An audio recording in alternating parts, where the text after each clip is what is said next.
Don't wait. Protect your privacy, build your brand, and get your complete business identity in just 10 clicks and 10 minutes. Visit northwestregisteredagent.com/achiever free. Just head to talkiatry.com/achiever and complete the short assessment to get matched with an in-network psychiatrist in just a few minutes. Sign up for your $1 per month trial at shopify.com/anxiousachiever. That's shopify.com/anxiousachiever. Just head to brevo.com/achiever to take your marketing further with Brevo and its AI assistant, Aura, which will help you craft smarter campaigns and create great content. Most everyone hates being micromanaged. But the thing is, micromanagers often do it from a place of good intentions. We may be anxious and want to make sure everything goes right, or we may be trying to motivate you. We just don't really know that our behavior is backfiring. I'm Aarons-Mele, and this is The Anxious Achiever, the show that looks at the intersection of mental health and leadership and work and asks, how can we do it all better? Before we dive into my conversation with Professor Julia Milner of EDHEC Business School, I want to read you a poem that a friend of mine sent, and her coach sent it to her, and it's called A Fixer. A fixer has the illusion of being causal. A server knows he or she is being used in the service of something greater, essentially unknown. We fix something specific. We serve always the something, wholeness and the mystery of life. Fixing and helping are the work of the ego. Serving is the work of the soul. When you help, you see life as weak. When you fix, you see life as broken. When you serve, you see life as whole. Fixing and helping may cure. Serving heals. When I help, I feel satisfaction. When I serve, I feel gratitude. Fixing is a form of judgment. Serving is a form of connection. Thank you, Sarah, for sending me this poem. I think that a lot of us fix. It's what we know how to do. It's what we know how to do. It's what we've always done. And we may have done it as a means of survival when we were young. We got promoted because we fixed things, right? And yet, when we micromanage, we are stopping the flourishing and the creation of something bigger than ourselves. That's why I love this conversation with Julia Milner on breaking free from micromanagement, even if it's well-intentioned. Julia, maybe you want to start by telling the audience a time, if there is one, that you were micromanaged and what it felt like. Oh gosh, I have to think about this. Yeah, I think there've been a few times in my life where I've been micromanaged, and I think it feels like you have yourself no control. So for me, it felt very limiting in my freedom. I think actually being micromanaged would make me feel, or did make me feel anxious. It's kind of like the opposite of empowering. So I think it's important, to try to gain back some control for yourselves. I would agree with you. And there was a time recently that I was micromanaged, and it was about something really stupid. Mm-hmm. It was about something that, honestly, you'd be shocked that someone at my age and level would have been managed about, the way that a document looked, font choice, things like that. And I felt so angry, but also like I was being treated like a baby, like I was being infantilized. Mm-hmm. And it enraged me.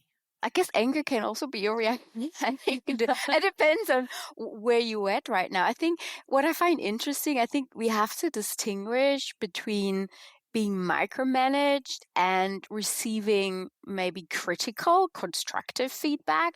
So I want to make sure for the listeners that we're not going against, providing and receiving feedback, also critical feedback. I think that's really cool. But I think it's about, Yeah, the way it's probably transferred and whether you have some room, to do things differently. And I think what you just described sounds to me like somebody was talking you from the top down towards you. And that's not a nice way to do things, I think. Yeah. How would you define micromanaging? Well, micromanaging, we have different, I think, styles of micromanaging. But overall, I would say it's somebody telling you what to do in detail and you having to execute this step by step without having, any of your input. But again, there are different styles that I've observed and also came out in my research. And I think there's, for example, one style which I coined motivational micromanagement. And these managers have the best intentions. So I want to make this very clear. And I think these type of micromanagers are very easy to be helped and to be fixed. But then we have the other extreme where it's really about holding onto power and control. And that can have, damaging effects, I think, for the receiving party. Absolutely. Yeah. From the person who is being micromanaged perspective, what are some clues? Like, is it something we just know instinctually, or are there clues that we could pick up on when we're sort of being micromanaged? Well, I mean, the clearest way is just you receiving only instructions, do this, do that. Mm-hmm. But again, then there are different levels. So some micromanagers, as I mentioned, just the motivational micromanager, for example, they often hide their advice behind closed up questions. So they actually do this with a lot of motivational expressions like, why don't you try this? Or have you not done this? Or how about we go and do it this way? So these are even some open questions in there as well. So closed and open questions, and they mean well, but I think so these are much harder to spot because you kind of like think, oh, but they're being so nice and they're so motivated to help. But in the end, it's, I think, not helping the person receiving the micromanagement, but it's also not helping the micromanager themselves because, we all are just losing so much time and energy and motivation with this style. Right.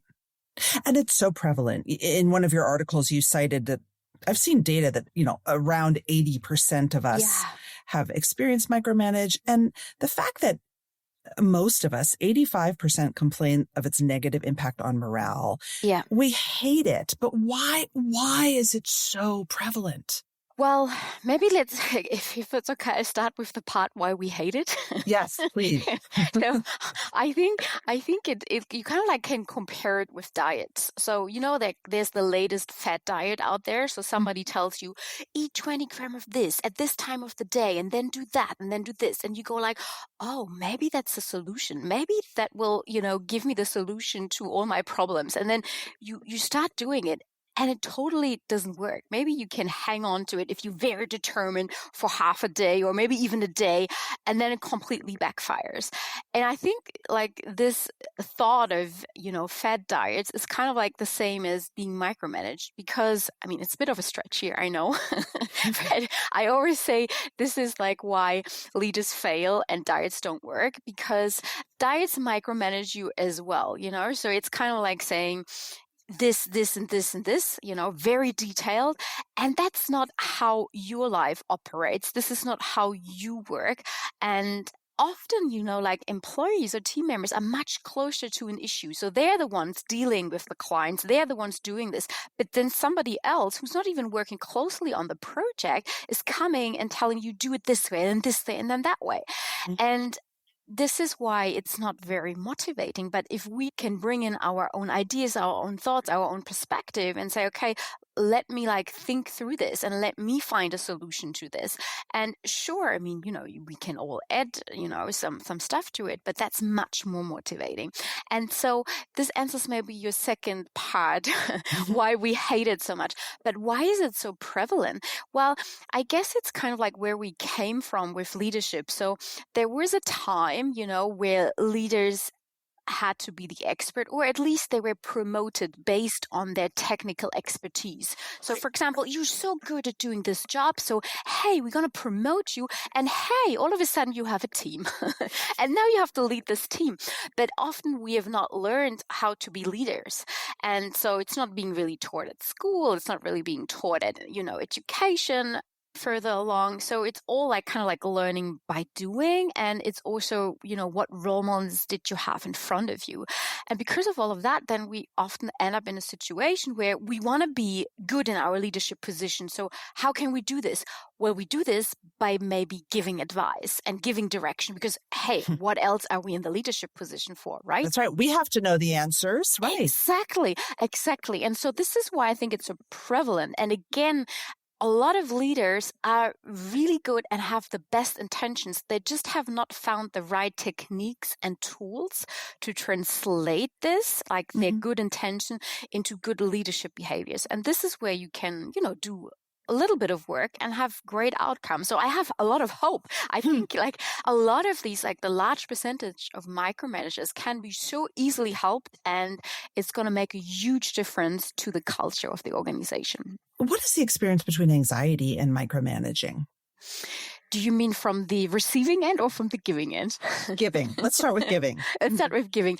Well, I think micromanaging, if you do it, again, it does not mean that you are a bad person or you have bad intention. It can mean you care a lot actually about your team. You care a lot about the outcomes, but you kind of like are holding on to power because you want to control the situation. So you kind of like think, okay, well, in order to do the best for the team and to make it all work, I have to come up with the answer. I have to be in control. I have to manage this also.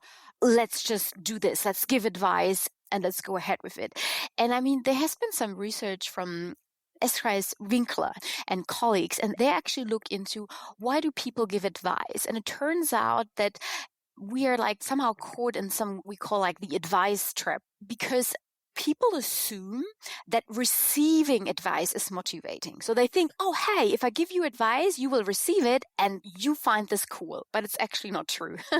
And they also found that it's motivating for the person giving out advice. So if you give out advice, it seems to be motivating. So and there we have this advice trap. So we think, oh, we like giving it and we believe receiving it is cool. So this is also why we, I guess, give it. But to link it to your question of anxiety, I think it's really mostly about trying to control the situation. And again, that's probably not with bad intentions, but we want to control the outcomes so that they turn out good. But unfortunately, it doesn't work like this anymore. Absolutely. And when we're anxious, we feel the need to control often. And so that need expresses itself right with the people that we work with, right? It's natural to me. Yes, absolutely. Why does being micromanaged make us anxious? Well, I guess because in that moment you are losing control on that other end, and it's not empowering at all. You kind of like sense that the other person is holding on to power and you can't bring in your own thoughts, your own perspective. And I think it's actually really frustrating. I mean, what you described in the beginning, that is frustrating. I mean, you even said like it made you angry because, hey, I've been working on this or I've been trying to do this and you're not even like listening to my perspective. And the notion of thinking that leaders can be the experts in everything anymore is just not working, not with artificial intelligence, not with the pace we are moving and changing. It's just not possible. So we are actually focusing on something that does not work anymore. And we have to rather equip leaders with empowering techniques. So we have to help leaders to have conversations and use tools and techniques that empower others. And that does not mean that leaders are not doing anything anymore. And I think that's kind of like another anxiety piece that comes in. So leaders then think, well, then I'm not needed. And so if I'm not needed, then I have no place in being in this leadership position. Right. But I'm trying to say, no, leaders, you are very much needed in and we are actually desperately needing more good leaders in this world. So please, please do this, but invest in those techniques. And I'm talking about, to make it more concrete, I'm talking about empathy. And empathy is something we also have to learn how to display it, because a lot of people struggle with it. I'm talking about questioning techniques. I'm talking about listening techniques. I'm talking about giving constructive feedback. I'm talking about goal setting, solution-oriented approaches. These are all skills and techniques that leaders should learn and investigate in. I want to go through each of those techniques. One of the things that was really interesting to me is that you cite that a common outcome of micromanaging is a lack of dialogue in meetings, Yes. right? That even if it seems like there's dialogue, right? Those closed questions, it's not true dialogue. It's prescriptive. No. That surprised me. Yeah, and maybe I start off with an example, if that's okay for you. So it's kind of like if let's say you and I, we go out for dinner and we say, hey, do you want to split dessert? And you say, yeah, okay, sure, let's split a dessert. And then I go to you and I say, oh, Maura, don't you think that the chocolate cake over there looks like the best dessert in this whole restaurant? Don't you think we should get it? I've been asking you questions, right? I mean, I have not told you we should get this chocolate cake, but how much room for movement do you think there is? I am not going to ask for the apple crumble. That is true. Yes. And that's kind of like the same thing that is happening here with like closed questions or leading questions. So I'm hiding my advice or my wish or my instruction behind those closed questions. So this is the same as asking, have you not thought about this? Or have you tried out that?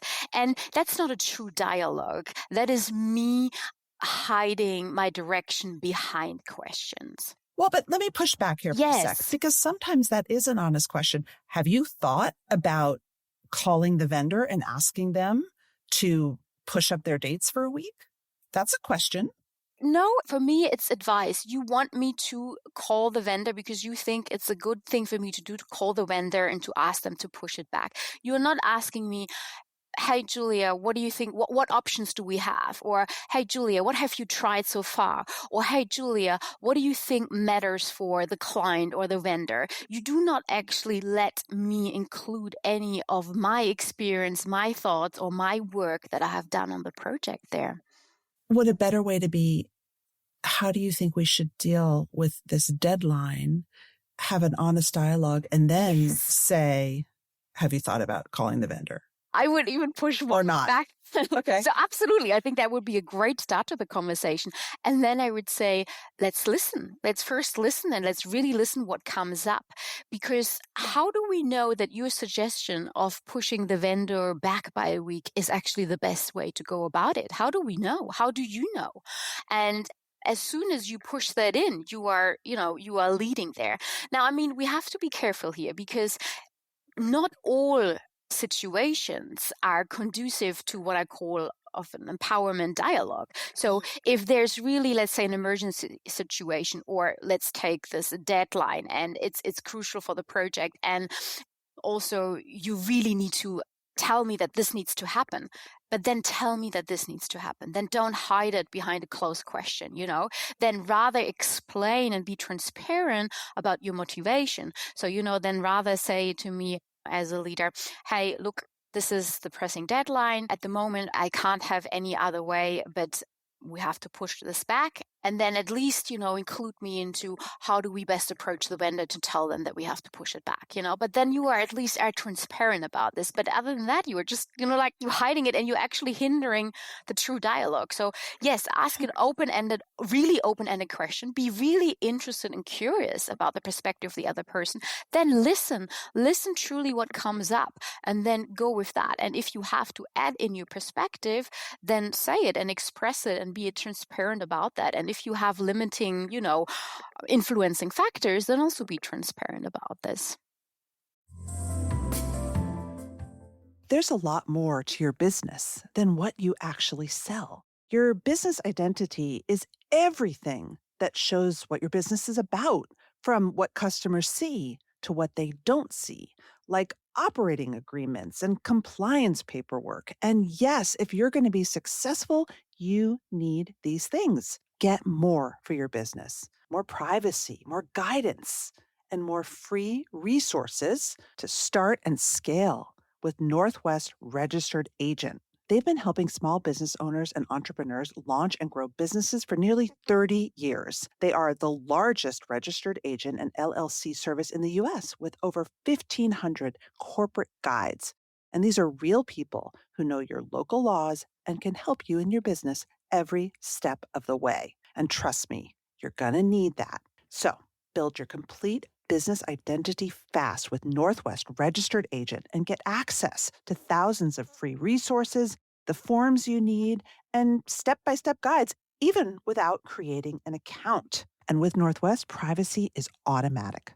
So don't wait. Protect your privacy, build your brand, and get your complete business identity in just 10 clicks and 10 minutes. Visit northwestregisteredagent.com/achiever free and start building something amazing. Get more with Northwest Registered Agent at northwestregisteredagent.com/achiever free.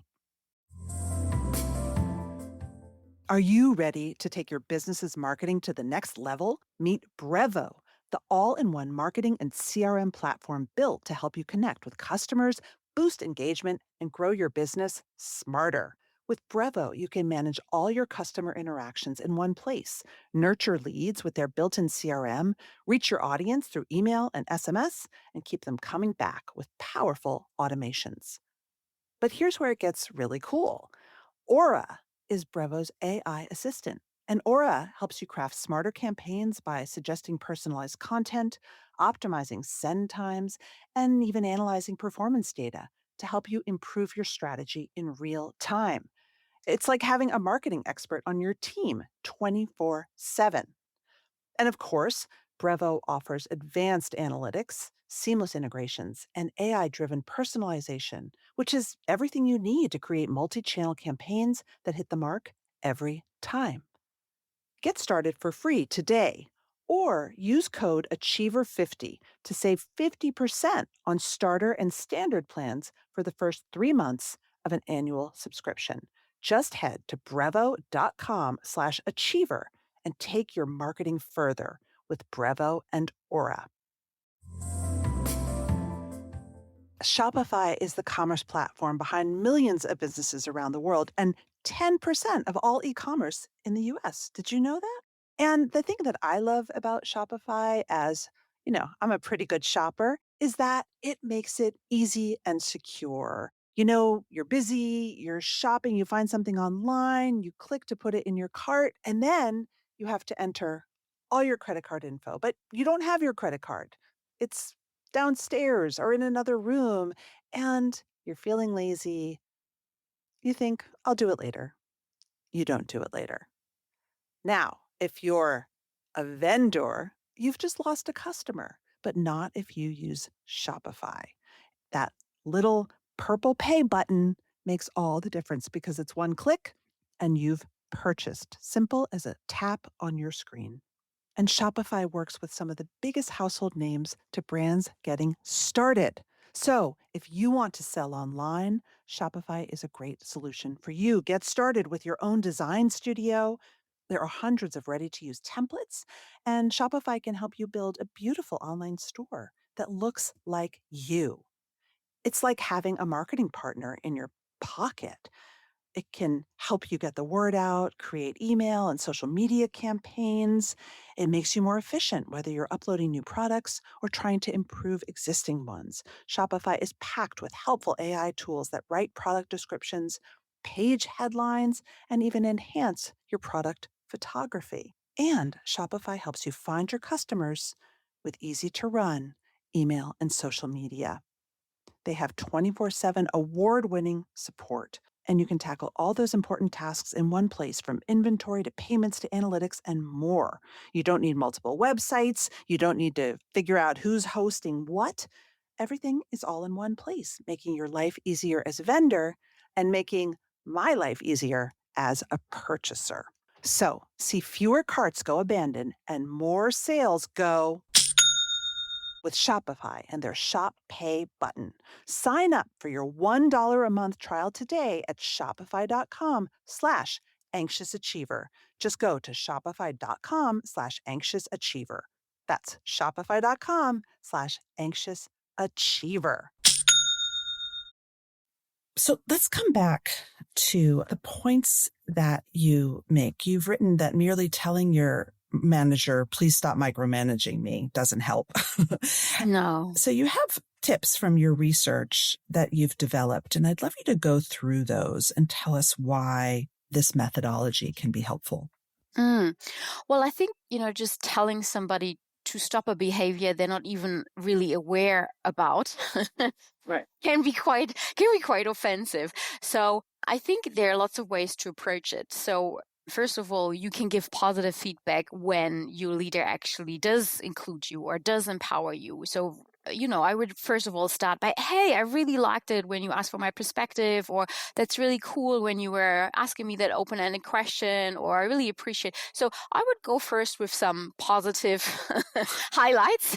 Often, that already helps people to go like, oh, okay. But if you want to be more, express more how it affects you, then use a concrete example, but also explain how that might be hindering, your own development or input and so on. I think we can do this.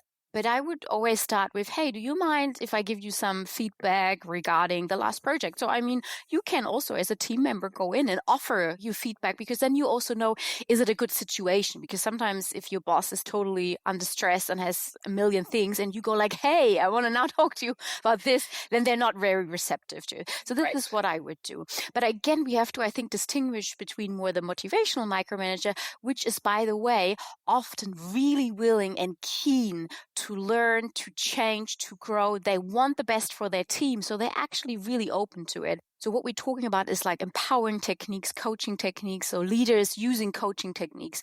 And we found that most people can learn it really quickly and have a really cool outcome and increase in their coaching skills, such as listening, questioning, and so on.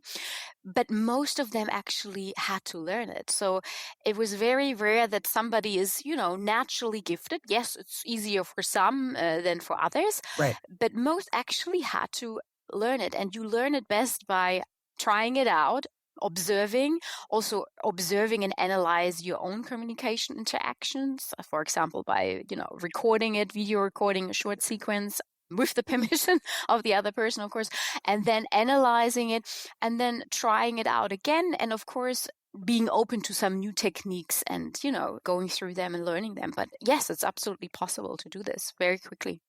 Could you quickly define what adopting a coaching mindset means and what it might look like? Yes, a coaching mindset means letting the other person arrive at their own solution. It does not mean laissez-faire, sitting back doing nothing, but it means supporting them with coaching techniques such as questioning, listening, empathy, goal setting, and so on, to arrive at their own solution. And again, you already said it, sometimes you have to be the boss, and that's fine. So not all situations are coaching situations, but I would really challenge leaders, because I would say in 90% of the cases, there is an opportunity to coach and you're not taking it.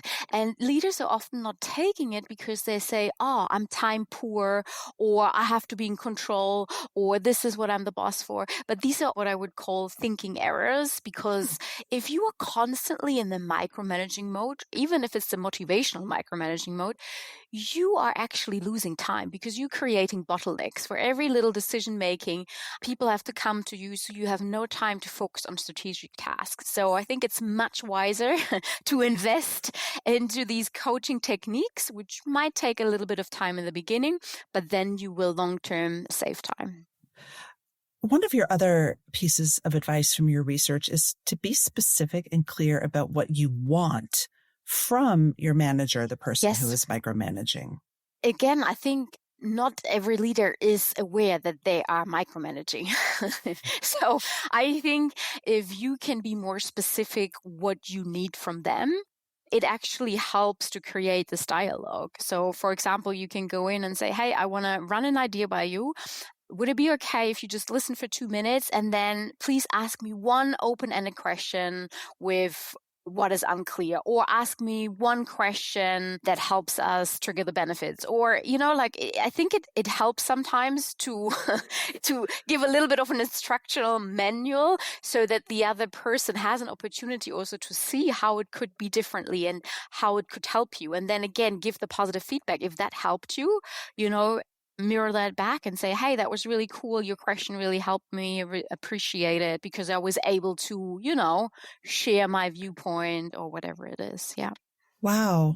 No, but that takes a lot of psychological safety. Yes, indeed. And that's why I'm also warning people. So if we are not talking on the spectrum about the motivational micromanager, but more about the control power hungry micromanager, it's not only scary, but not necessarily safe. Yeah. So you have to also then think about, well, depending how long this has been happening and how severe it is, to maybe get human resources included or some support from peers and so on. Absolutely. So we have to be mindful here. So I don't want people to, or wildly go out there, but I think, yeah, there are lots of motivational micromanagers who are actually really open and they would appreciate some constructive feedback. And so you have another piece of advice that it seems to me might be good when you do have that controlling sort of, yes, not motivational, which is to focus on solutions instead of just presenting a problem. Yes. Some managers are probably quite annoyed because all they have to do is solve problems. so they only get presented problems, only get presented complaints, only things that are not working. Right. And they just want to get it off their desk. Exactly. Sometimes it's so much easier as a manager. And frankly, I think about my life as a mother and a wife, also you're so overwhelmed. It's just easier to say, do this, this, and this, done. Yeah. I don't need to think about it anymore. Yeah. So, and that's why it can be really helpful to already come with solutions. So you actually kind of like counteract the micromanaging that way, because you say, okay, here's the problem, but here are already 3 solutions I've thought about. And so then you can also help creating this dialogue, because then it's not on the leader to sit there and micromanage you, but you already have, 3 things you were thinking about. So sometimes that can absolutely help to start the conversation. I really like that. And then another piece of advice is to have them ask you questions. And you could start by saying, what are you thinking after you're hearing me talk? This is really interesting to me. Yes. So I think powerful questions are really crucial for both sides. So if you as an employee or a team member come up with really cool questions after you maybe presented something, that also can help you get the answers or permission or confirmation from your leader. So think about it. So what was the one thing you did not understand in my presentation? Or what do you think was the highest potential in my presentation? How would you summarize what I just said? Even just to check, hey, were you listening? Sometimes I ask, actually, I might say, what makes you nervous about this? Oh, yes. I love that. That's a good question. Yeah. Yeah. Or what makes you excited, or what makes you, absolutely. If you feel that you have a motivational micromanager, what is the best way and when and how to give them that feedback? Because it still might be hard to hear. Yeah. So again, don't let the other person lose their face. So which means really ask, first of all, hey, would you mind if I share some feedback with you? I think it's very important to ask for permission. I think for the other person to be willing to receive it. I would also make sure that it's a good time for them. So, even ask, hey, is this a good time? Or when would be a good time? When can we schedule in maybe 5 minutes? Would love to share with you some of my thoughts. And I think that's also something to do, like phrase it in a way that it's not threatening. If you say, I need to give you some negative feedback about how you're treating me, well, that's not very helpful. But hey, would you mind if I share some of my thoughts and some of my perspective regarding, this project? And then, as I said before, I think it's helpful if you continuously praise. If you see something that your leader is doing well and that's working and that's empowering, hey, mention it to them, even in a short interaction, send a message, or hey, I really appreciated how you, and then, express that. So I think that works. And don't overload the other person. So don't give like 5 things that, needs to change and so on. I think that's too much. And of course, though, we have to also look for creating this feedback culture. And I would really encourage here leaders to step up and to, not wait one time per year to have your performance feedback where you can't change anything and it's too late, but rather see it as a constant, conversation that you can have. There are no mistakes. There's like trying and, that's important. Trying things out, learning from it, adapting and moving on. Otherwise, we can't survive in this, climate that we are in. So it's so true. I think also you could be a little bit humble, like, and I'm able to do this because I talk about anxiety all the time, but I'll be like, I'm a really anxious person and I always assume it's my fault. So this is what you could do to help me. Yeah. This is the feedback that might help me. This is, I think also if you have that kind of relationship, if you're willing to frame it in maybe this is what would help me help you. Ooh, I love this. Absolutely. I think that's very nice. Mm-hmm. I would also say, don't think so much about feedback, rather think about feed forward. So the problem with feedback is feedback sits in the past. It already happened. We can't change it. Right. And this is why often what I call a boxing back effect happens. So, you get a piece of feedback like I could say, you talked way too fast in your podcast. And then you go like, okay. I think our conversation was so flowing. I thought, you were up to speed with me because what else can you do? It already happened. The podcast is over. Oh God, Julia, is that true? And I feel terrible. Oh no, it's not true. I just made this up. I love the speed. Okay. But it sits, so again, feedback sits in the past, Yeah. But if I use more feed forward, and let's say this would be true, and again, Maura, it is not true, but let's say it would be true for one moment, I could say, hey, Maura, next time for your next podcast, I would encourage you to speak a tad slower so that the other person can take a moment to reflect upon your fantastic questions. So then you still might say, oh, no, thank you, but I disagree. But at least you can decide what to do with this feed forward gift, whether you want to take it on board next time. And your mind is already focused then on the next time. You're not dwelling on the past. You're not getting anxious about what happened. You're not living in regret, because next time you could do it differently if you would want it to. I love that. Feed forward. Okay, as we round out, I want to talk about what to do if you are the micromanager. This is the fact. Many of us will be the micromanager. Yeah. How do you treat yourself with grace? Yes, so I want to give a big shout out to all the motivational micromanagers, okay? You are great people, okay? And you want the best, and I really appreciate all you're doing for your team and all your consideration. So I think this is very, very important to say, because somebody has to say this. So these are great people, okay? And there's nothing shameful about it. It's actually fantastic that you are looking into this. So big round of applause for you, okay? So now next step is, be kind to yourself in this process as well. But do look closely, okay? So don't fall into the trap of saying, oh no, this is not me. I'm not a micromanager. This is not me. No. Because I think it can happen much quicker than what we think. And I mean, the statistics you named in the beginning mean they're us. We are us. We are us.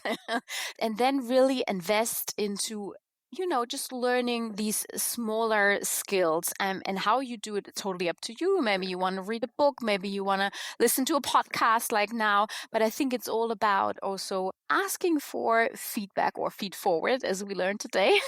Ask for feed forward, and also focus on only changing always one thing at a time. So maybe focus, next month on your questionings, and maybe, take 5 minutes per week to just journal quickly. Okay, how did I go with my questioning, and what do I want to try out next week? I think it's very easy to just go with what do I want to do more of, and what do I want to do less of, in order to move towards this empowering leadership style. And really, again, remember yourself. Why are you doing this? because the why is the values and what drives and what matters. And I can tell you, motivational micromanagers have the best intentions, as I said. So they are caring. We just have to find a different vehicle for showing that care. I think that's important. You're reminding me, in my Jewish family, we show that we care through guilt, anxiety, and fussing over people, basically micromanaging. Do you have your coat? Are you sure you're not going to be cold? Are you hungry? I'm not sure you ate enough. And we joke about it, but really it is something that we can all work on a little bit more. Oh, absolutely, absolutely. And again, it all starts, I think, with empathy. Put yourself into the shoes of the other person and, show some care. I think today I saw a great post from Professor Adam Grant, and he said, authenticity without empathy is being selfish. And it's so true. So really remind everybody, it all starts with empathy. And actually, this is also what came out of my research. Those leaders who were the best in improving on their empowering skills, they're those who had empathy down pat. So if you have to invest into anything, invest into showing empathy. And I know that all these motivational micromanagers, they do have empathy. It's just about how do we show it? Don't be intimidated by digital and hybrid work. Like really look into how you can do this. Empathy, way to go. I think I'll leave it there. Wonderful. Thank you so much, Laura. That's it for this week's show. If you like the show, follow us and tell your friends. And please leave us a review. It really helps the anxious achiever get found by people just waiting for our content. I'm your host, Maura Aarons-Mele. Lots more to come in the next episode.